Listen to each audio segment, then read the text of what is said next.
It's time to live, and that starts now.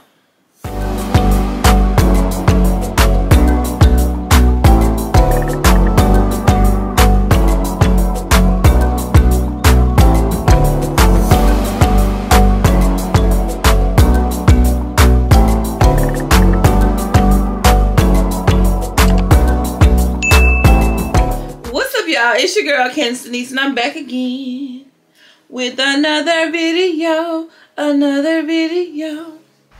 What's up, y'all? I hope that everybody's doing good, safe, sanitized, you know, living, loving on the people that love on you, and pouring into the people that pour into you, because life is so short. But as you can tell from the title, we're finna get into some traveling tea. I most recently traveled to Jamaica, and so many people was asking me questions across all my different social medias, just like how it was traveling and what I may have encountered, especially being that, you know, things are so different now with traveling. So I decided to make a whole separate video so that I could go give you a rundown from start to finish, so you'll know exactly, you know, what to expect or what you may or may not encounter. So, and I'm gonna try to cover like all different topics. I'm giving a general overview. I'm addressing some questions. But if there's something that I didn't address in the video, you can always put it down below in the comments. And then that way I can just go ahead and answer you one off. But I'm gonna answer everybody's questions or just give you a general synopsis as much as I possibly can. Let's get on into it. Now, first and foremost, I went to Jamaica and had a ball, okay? A ball. Let's start there. I went for my 38th birthday trip. I literally booked a month out because I'm so last minute. So I got everything compiled into a list so that we can go from there. Now, currently, Jamaica has a level 3 travel advisory. So what does that mean? According to the travel.state.gov website, it says reconsider travel to Jamaica due to crime and medical service. You can go in depth with that, but it says violent crimes such as home invasions, armed robbery, sexual assaults, and homicides are common. Sexual assaults occur frequently, including at all-inclusive resorts. So it goes into detail about why. And it tells you, you know, don't attempt to bring firearms, avoid walking or driving at night, avoid buses, avoid secluded places or situations, don't physically resist robbery, be aware of your surroundings. It's a lot of little tips and tricks, and it also has, and it lists the specific cities inside of Jamaica to not travel to as well. The way that I see it is that crime happens everywhere. So even like when I was considering moving to California, I checked the crime rate, and the crime rate in my city, Augusta, was higher than where I was moving to. So take that into consideration. Also think about like not putting yourself in situations where you could potentially be harmed, like going out at night by yourself. Just different things that you would normally avoid when you're at home. You still want to avoid those things as well. And just always be aware of your surroundings. Be aware of just the situations that you put yourself in. And make sure that you go with a group of people that you can actually trust. Or if you're going by yourself, you just want to make sure that you're safe and secure at all times. At no point when I was in Jamaica did I feel not safe. From the time I stepped off the plane until the time I came home, I felt totally safe. I felt totally secure. I was comfortable the entire time. Everybody's experience may not be the same, but again, this video is just my experience. There were a couple of people who asked about like if there were COVID protocols or any other travel restrictions, and there's not. The only thing that you had to do was fill out a form, and I'll go into that once I get there. Yeah, but no other travel restrictions or anything like that. Took Groomes transportation from Augusta to Atlanta because the Augusta airport doesn't have Southwest, and I like to fly Southwest because they have a customer size policy. So I took the Groomes transportation. You basically just pay for somebody to drive you to Atlanta, and they drop you off right at your terminal, and they pick you up and take you home after the trip is over or whatever. Southwest has a customer of size policy. So the customer of size policy, just depending upon what your measurements are, they don't take measure you or anything, but you just tell them you want to use the customer of size policy, and they give you an additional seat. Two ways you can do that. You can either purchase your ticket and then call Southwest and buy a second seat. And then what'll happen is once you come back, they'll reimburse you for that second seat. People do that to feel comfortable about not having to ask and about not having to risk it, I guess, at the gate. Me,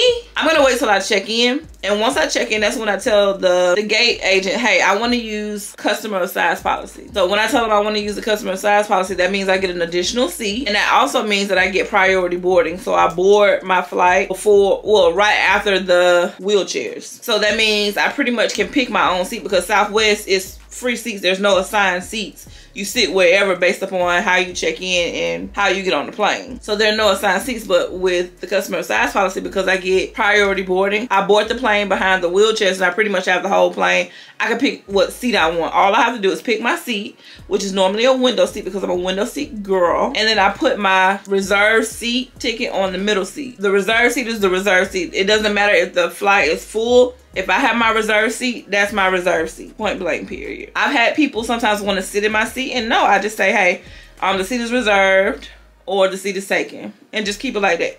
I don't have to engage. I technically don't have to say anything. I give that response if someone may ask, or they may try to sit there and say, oh, the seat is reserved or anything. And then it's a win for the person that sits in the other seat too.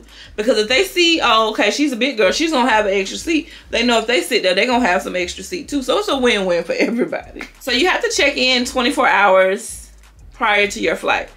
And checking in with Southwest, that means that determines where you're board. If you don't have priority board and if you don't use the customer size policy, then where you check in at is how you'll board on the plane. So if you check in right when check-in becomes available, that means you may stand a chance to get in an A group, meaning you'll board near the beginning after priority boarding. But the later you check in is the later you'll be able to board. When we were checking in, it also said that you needed to fill out a C5 form. Now the C5 form is for immigration purposes. It's a declarations form. So you're able to put in your information if you're bringing anything into the country and submit it online. Now TSA pre-check ain't pre-checking no more because I kid you not, all of us were there at the same time. The twins and Mamie went through the regular line and I went through the pre-check line because I've noticed before when I would try to go through the regular line and I have that pre-check on my ticket, they would be like, oh, go through pre-check. So I didn't even want to go through all that. They actually beat me to the gate because everybody has pre-check now. So it used to be where pre-check, you would get through the line faster than the regular line. But the regular line, everybody got pre-check. So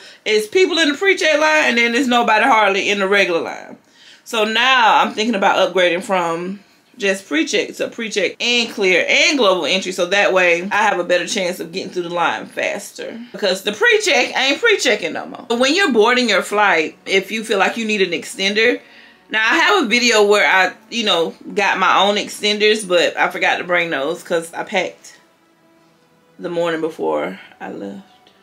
But anywho, I don't mind asking for an extender. So as I'm boarding my flight, I'll say, hey, when I speak to the flight attendant, hey, may I have an extender, please? They'll either go in the cabinet and give it to me right then, or they'll say, okay, I'll bring it to you. And they bring it to me. It's never a big deal. I don't feel embarrassed to ask. Just ask for the extender if you need it.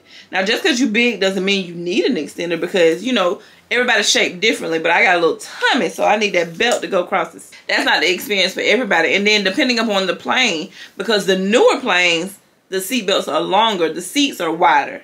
The older planes, they're smaller, the seat belts are smaller. So it really just depends.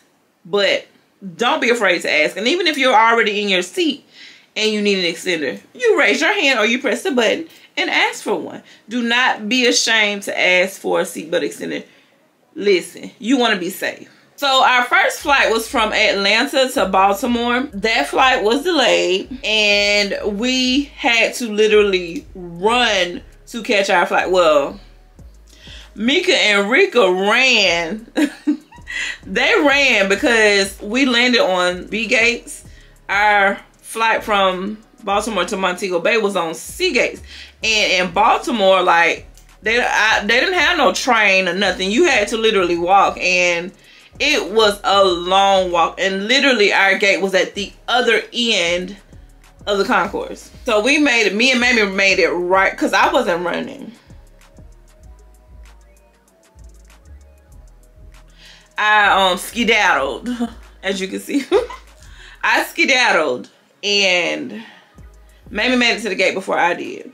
But we made it before they closed the doors or anything like that. But we literally had to rush or we wouldn't have made our flight from Baltimore to Montego Bay. So I was really upset about that. I was aggravated because it's like, why are we even delayed? Okay, there was no weather issues that day. Seriously, no. We made it to Montego Bay. We had already done the C5 form online, so we literally got to bypass all the people that had to literally fill out theirs, which would have made our process a lot longer, but because we had done it online, we were good to go. Then we had to go to another kiosk, and on that kiosk you had to basically scan your passport, put where you were staying, and declaring again if you brought anything in, and you literally had to grab a receipt from it. Then we had to go pick up our luggage. We had to bypass another pit stop where you had to get your bags checked if you were declaring anything or bringing in anything into the country. Now, as we're traveling through the airport, they do have the duty-free station where you can purchase different things with no taxes included. So the only thing that we bought was some liquor, because I had done my research and everybody was saying bring your own liquor, because you may need something that's gonna really get you where you need to be. So we got us some liquor, but other than that, that was all we brought. So once we made it through all the checkpoints, got down to the outside of the airport in Montego Bay, which was, you had taxis, you had people picking up other people, but you know, we had the VIP service. Mike had the red carpets rolled out for you girls. So we booked a travel guide. It was our Jamaican tour guide. So basically we paid him a fee, and the fee will be different depending upon group size and different activities that you decide to do. His information is listed in the Jamaica video, and it'll also be listed in this video as well. So you'll have to contact him to get a quote for your group. Again, it depends upon group size and the different excursions that you want to do. So we booked him for airport transfer, so to and from the airport. And then we had an excursion day as well, but we'll get into that. So we stayed at the Riu Montego Bay. So there's a Riu Montego Bay, and then there's a Riu Reggae, but staying at the Riu Montego Bay gives you access to all the Rius in the area. So you have an option as to where you want to party or different activities or things that you want to do in the area at those specific resorts if you stay at Riu Montego Bay. Very nice resort, all-inclusive, drinks, food. The only thing that they didn't have was room service, which was okay because by the time we laid down, that was it. There was really no night that I was like, oh shoot, I'm hungry, let's go back and get something to eat. It was never there, because by the time when we were downstairs or anything like that, we were eating good. Okay, so day one, once we arrived, once we got there, we were greeted with a rum punch. They had a rum punch station right next to check-in, well, the check-in counter. I love that. So, of course, we had like 3 rum punches before we did anything. So, we got our rum punch, checked in. They took our bags up to our rooms for us, which was amazing, because we wanted to go ahead and get something to eat, because we had been traveling all day and we didn't even get to eat before we left Baltimore. So, we were starving. So, pretty much on day one, we just checked in, had drinks, we ate at the buffet. That's pretty much what we did the whole time, because every time we went to reserve dinner, they weren't accepting any more reservations. So we ate at the buffet the whole time. And they had a really big variety of food. And that night we pretty much, day one, we enjoyed the resort itself. So they had entertainment. So they had different bars that you could go to. So we got drinks and shots from the bar, and then we enjoyed the live entertainment. And then that was day one. Day two was excursion. So we did breakfast down at the buffet. So they had breakfast foods, just the normal breakfast stuff. And we had mimosas, of course. And we went to Chukka for the excursion. So we did ATVs, the catamaran party boat, and the river rafting. Now the ATVs, I specifically didn't do because they had a weight restriction on it. I offered to do something else in lieu of that with the group. So instead of not doing that activity altogether, he gave me something extra on the side. I don't think we ended up doing it because we just didn't want to do it. But they did offer me something else in lieu of the ATVs. So if you're in doubt about that, make sure that you check with your tour guide or whoever you book the excursions with to make sure if there's any weight minimums or max You just want to make sure so you know exactly what's what up front. The catamaran, it was basically just like a party boat. There was somewhere for everybody to sit down. They had unlimited drinks. The people could do scuba diving. That is not my thing. I want to try it one day, but let's maybe start in some water that I can walk in first, and then we'll go from there. But the odd part is that they drove the catamaran out into the ocean, but the part of the ocean that they were in, they could stand up in, but I just hadn't prepared myself for that, so I didn't want to do it. But if I, you know, psych myself out to do it and say, okay, this is what I'm gonna do, I plan to do it, and in my mind, okay, I'm gonna do it. But I just, you know, wasn't mentally prepared, so I wasn't doing it. So while they was doing the scuba diving, the music was also, we, you know, made our own fun, of course, drinks, shots, played music on our phones. Mike, our tour guide, he actually got me a birthday cake. He surprised me that morning with it when we got in the van. But when we got out of the van to go to the excursions, I didn't think anything of it. But because we forgot to take the cake on the catamaran, he gets on another boat. They drive the boat to our boat just so he could make sure I felt special and had my birthday cake. So I really appreciate Mike for the love that he showed me and my girls when we was in Jamaica, because he definitely rolled out the red carpet and made sure that we were taken care of. And then we did the river raft. Now the raft, you have to walk down a lot of stairs to get to the actual river, and then you have to cross over the different boats to get to the one that you're gonna get to. Now the one thing that I would recommend is to definitely bring some swim shoes, because they could be slippery, but if you have the proper shoes, it won't be slippery. And I know a lot of people might be scared that they're gonna fall like in the water or something, but the water wasn't deep at all. It literally was like the water was here and then the rocks up under it was here, if even that much in some instances. But when you're getting on the raft, the water wasn't deep at all. And then like throughout, like the water just wasn't deep. So you don't have to be scared about like falling into the water or not being able to stand up in the water. Like the furthest the water will go is probably knee deep, because at some points the boat drivers, the people pushing the boat, they had to get out and pull it at some points. So it didn't go past knee deep. So don't even worry about the water being super deep. You can get 2 people on one.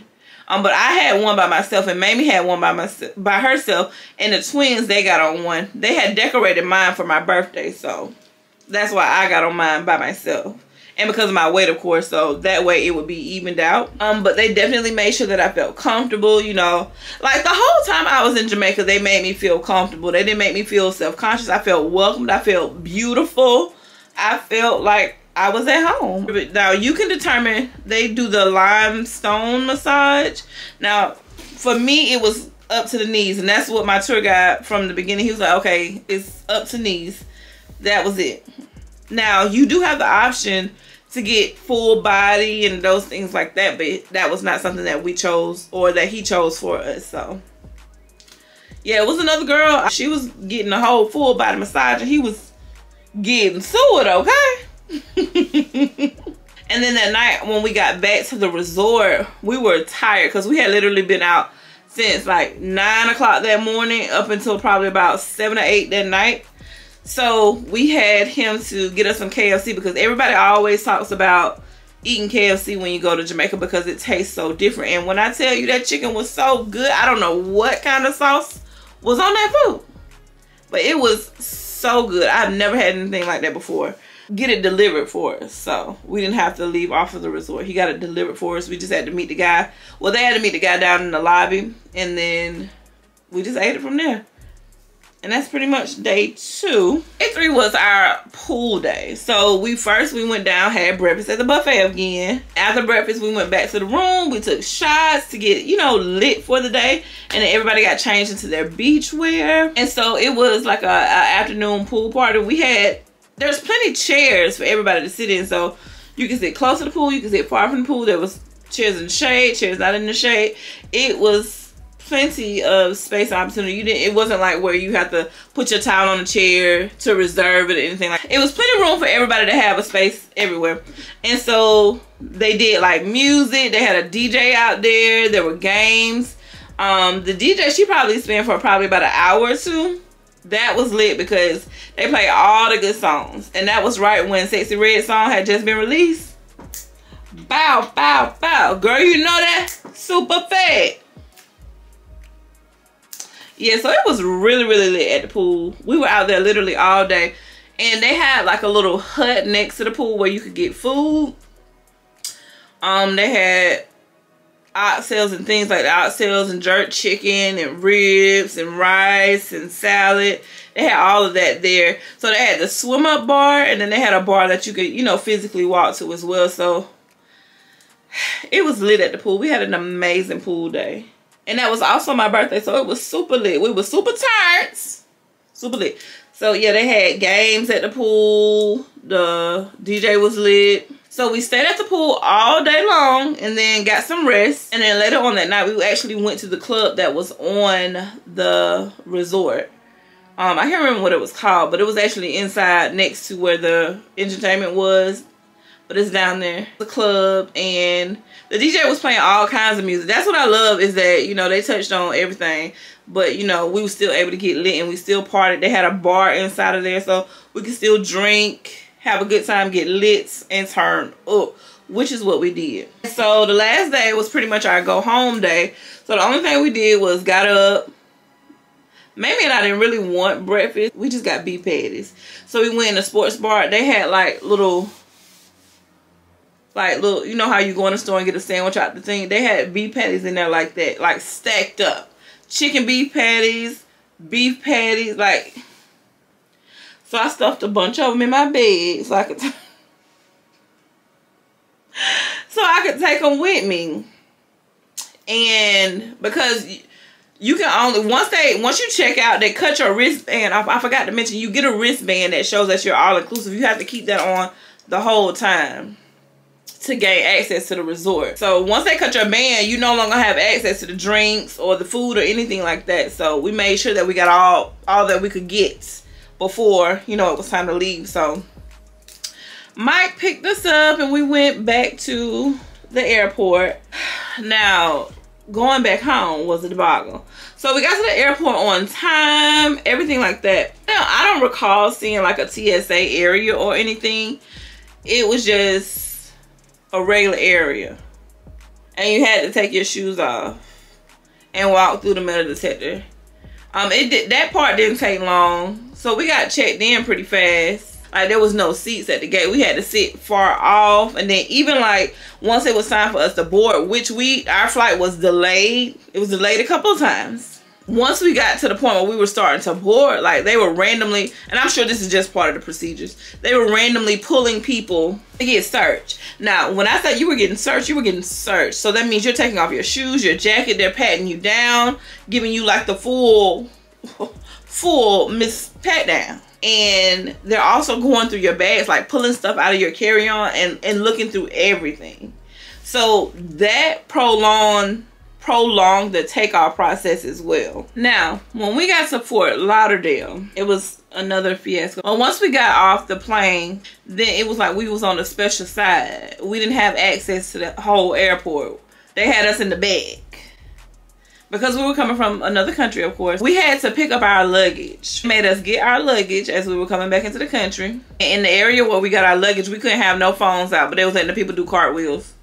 I didn't understand that. And just horse playing, but we couldn't look at our phones. So anywho, but we got our luggage, and then we had to go through customs and, you know, declare if we were bringing anything back. Had to talk to somebody, show our passports. So once we did that, we had to go down these long hallways, and then we basically had to check our bags in again. So once our bags were checked in again, then we had to go back up through the airport and go through TSA again. But luckily, it didn't take as long as in Atlanta because it wasn't as many people. But it was just the fact that we had to do all of that all over again. Like, if we just got off a flight, why do we have to go through TSA again?